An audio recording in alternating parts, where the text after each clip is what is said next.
大家好，歡迎嚟到 ALC 香港辦事處嘅 YouTube 頻道。我係 Tony 啦，黃律師。已經一段時間冇同大家見面。咁今日又好開心啦 ，ALC 亦都邀請我再上嚟同大家講解一下關於美國投資移民最近一啲嘅動向同埋一啲嘅政策嘅改變。今日我想同大家分享咧就係呢個區域中心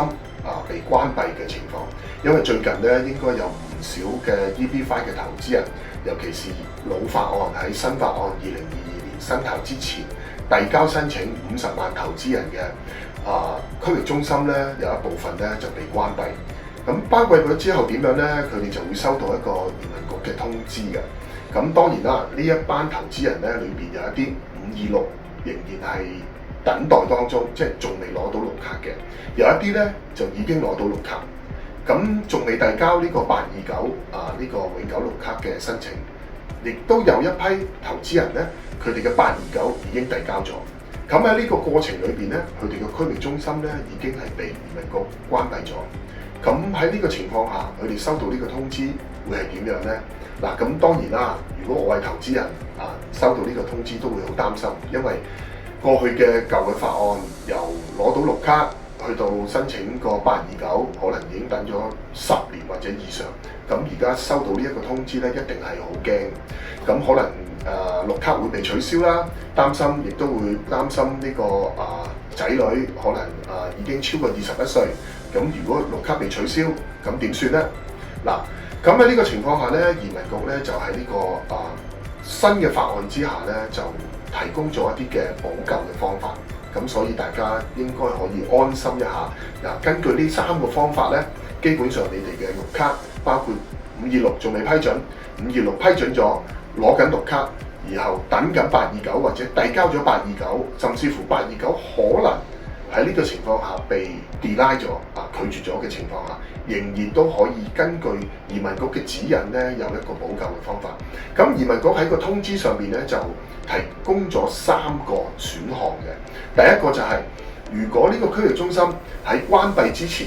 佢哋本身已經創造咗足夠嘅就業，咁所以喺呢個情況下咧，投資人咧係唔需要做任何嘢嘅，咁亦都可以直接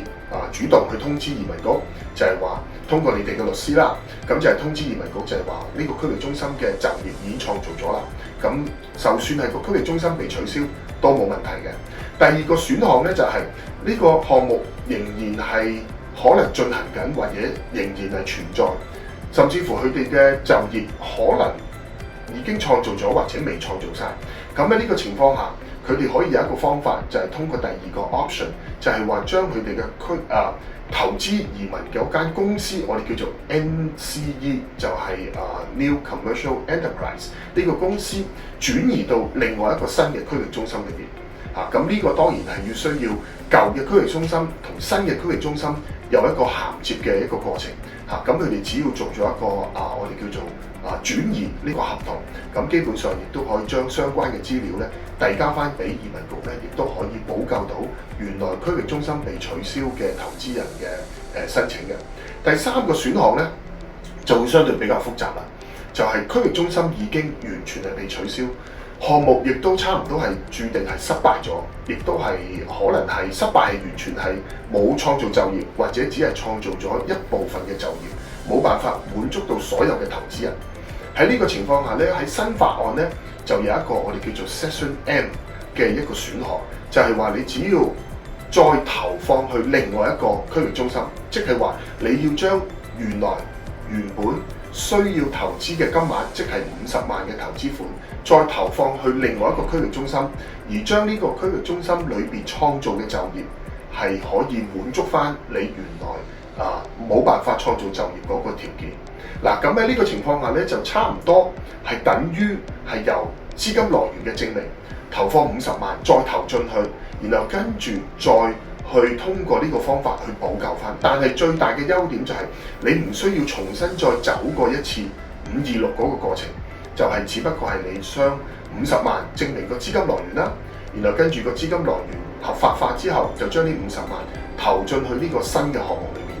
呢個新嘅區域中心，然後將呢啲文件補翻上去俾移民局，就話俾移民局知，我再重新再投過，通過呢個 Section M 就可以將你原來冇辦法滿足到10個就業嗰個要求滿足。咁喺呢個情況下咧，你亦都可以保留翻原來你嘅綠卡，亦都可以順利之後可以攞到你嘅永久綠卡。咁至於嗰個頭款週期係幾多呢？咁按照新嘅法案之下咧，應該係最少係要2年嘅，即係話你投放去新嘅50萬嘅投資款，你一定要係有2年嘅風險期。嗱，咁喺呢度嘅情況下咧，大家可能會問啦，咁我去選擇啲乜嘢項目，或者市場上面有冇啲乜嘢項目係可以適合我去再投，然後可以保留翻我哋嘅綠卡咧？嗱，咁呢個咧就係另外一個相對比較複雜嘅問題嚇。咁但係我呢度咧俾少少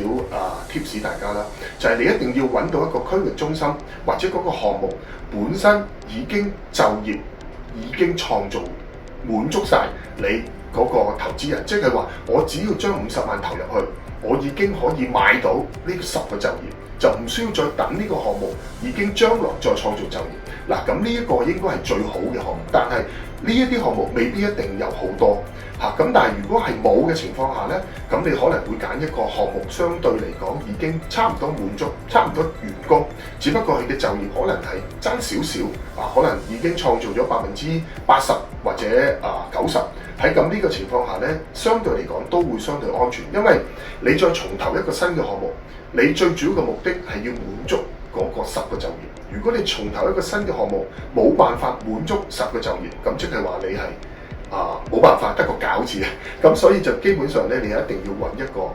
完全可以安全令到你滿足10個就業嘅項目。咁當然啦，你下一個問題會問：咁我再投嗰50萬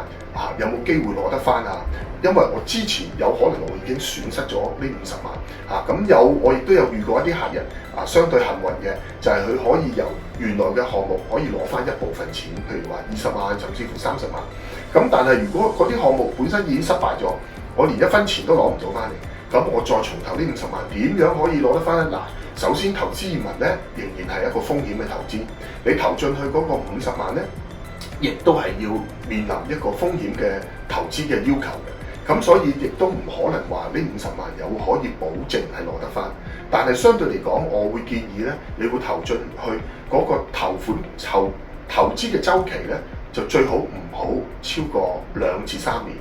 咁呢個亦都係相對比較安全。第二咧就係話呢個項目本身已經完工。咁即係話你呢筆錢係只不過係放喺裏邊，然後通過佢哋嘅呢個建築嘅過程裏邊嘅還款或者裏邊嘅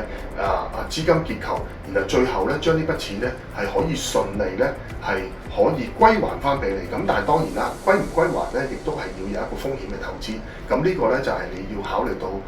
嗰個風險投資嗰個資金結構係點啦。咁大家可以回顧翻我之前講過選擇呢個區域中心嘅時候，你要選擇一啲乜嘢嘅風險嘅投資嘅項目，包括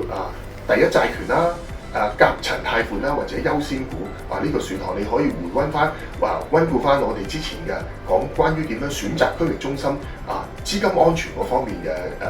嗰段片咁你就可以睇翻我點樣去解釋。嗱，咁基本上咧，如果大家真係收到呢一個區域中心被取消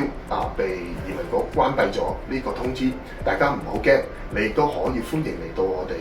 雲 ALC， 係都可以聯絡到我，咁我亦都會講翻俾你聽，用通過啲乜嘢法律嘅方法，亦都可以解決到你嗰個永久綠卡，唔需要再重新再投，尤其是你哋啲仔女已經超過21歲，因為重新再投嘅話咧，佢哋就唔可以跟住父母一齊去攞綠卡噶啦。嗱，今日關於呢一個題目咧，就講到呢度為止。跟住嚟緊咧，我亦都會同大家分享一下我哋美國總統川普嗰個金卡嘅計劃啦，同埋最近嘅排期。咁我哋喺下1、2個片段咧，就會同大家分享嘅。今日到呢度為止。歡迎大家繼續咧支持我哋 ALC YouTube 嘅頻道，記得 Like、Subscribe 同埋comment 我哋。今日講到呢度為止，多謝晒，拜拜。